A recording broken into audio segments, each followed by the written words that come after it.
Donald Trump remains the overwhelming favorite for the Republican presidential nomination, but Nikki Haley is surging.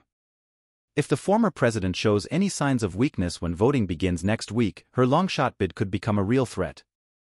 Short presentational gray line.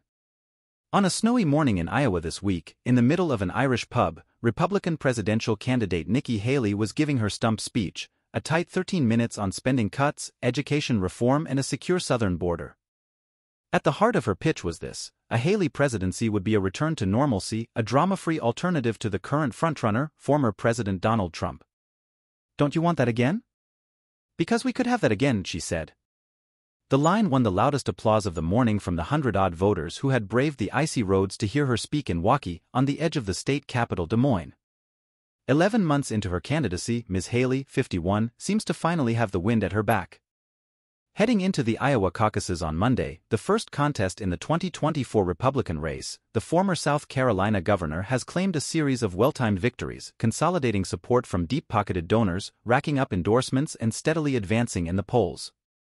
"She's engaging, she's smart, she's personable, and I think she has a vision of where we should be 10 years from now," said Haley supporter Doug Stout after watching her speak on Tuesday. "The vision was for the shining city on the hill type of Republican Party," he said. "The one I grew up with." The unfortunate reality for the Haley campaign, however, is that not enough voters seem to be buying that vision. Most polls, including in Iowa, suggest Mr. Trump maintains a lead of around 30 points. Observers say Nikki Haley is running a campaign for the wrong era of Republican politics, that her candidacy ignores the reality of the modern Republican Party, whose base has turned so definitively toward Mr. Trump that the establishment-friendly conservatism favored by Ms. Haley no longer makes sense. Ms. Haley's campaign represents a misunderstanding of where the base is and what the base wants, said Gunnar Raymer, political director for the Republican Accountability Project. To those that want the old Republican Party back, Haley is offering a very attractive candidacy.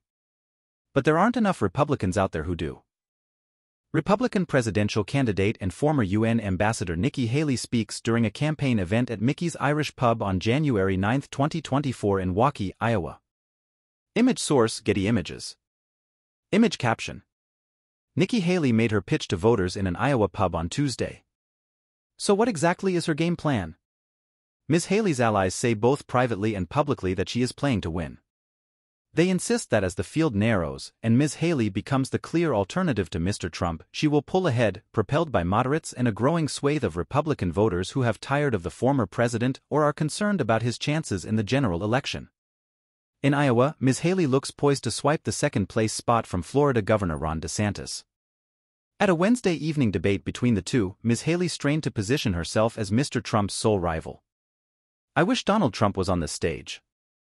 He's the one I'm running against," she said. A very quick guide to U.S. Republican primaries. Who are the main Republican candidates in Iowa? Campaign aides told the BBC that the goal for Ms. Haley in Iowa is simple: build momentum. A strong showing, they said, would carry her into New Hampshire, where polls with Mr. Trump are much tighter, and then on to South Carolina, her home state. Ms. Haley may be helped by the sudden exit of anti-Trump candidate Chris Christie, who suspended his campaign this week. Supporters of the former New Jersey governor, surveys suggest, are most likely to flock to her. Less helpful was Mr. Christie's hot mic moment, when he was caught saying she would get smoked, presumably by Mr. Trump. "She's not up to this," he said.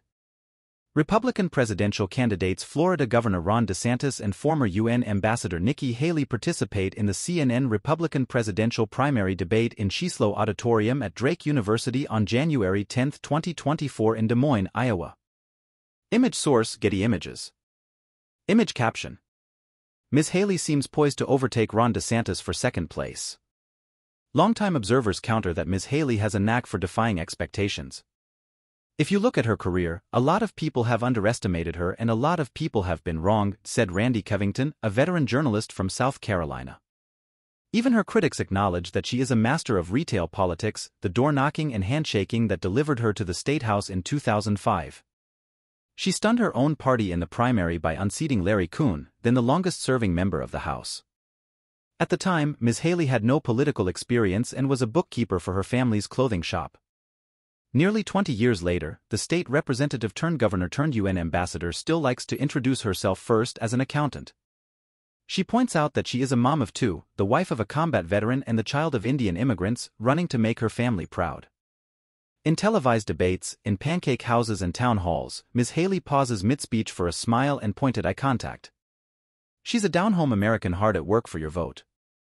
She connects, she has the X factor, said David Wilkins, a former South Carolina House Speaker who led Ms. Haley's transition to the governor's house. The more people who are exposed to her, the more support she's going to get, it's just that simple. Ms. Haley's campaign often looks and sounds like something out of 2012, more compromise and pragmatism, fewer grievances and conspiracy theories. She is a staunch conservative, but she speaks with nuance on hot-button issues like abortion and immigration and is less eager to wade into the country's culture wars. How important are the Iowa caucuses this election? Haley v. DeSantis, takeaways from final Iowa debate. In Iowa this week, it was clear this was central to her appeal. Voters said they valued Ms. Haley's tone and her civility, a clear departure from Mr. Trump, who spent part of this week in a federal appeals court for one of the 4 separate criminal cases he now faces. "She's boring," one Iowan said of Ms. Haley, before quickly clarifying he meant it as a compliment. "We need to get out of the era of politics that is dominated by what someone tweeted." Polls suggest Ms. Haley's measured approach could make her the most formidable opponent to President Joe Biden in November's general election. Trump is head-to-head with Biden on a good day, she said this week, before citing a Wall Street Journal poll from late last year. "I defeat Biden by 17 points. But she has to defeat Mr. Trump first.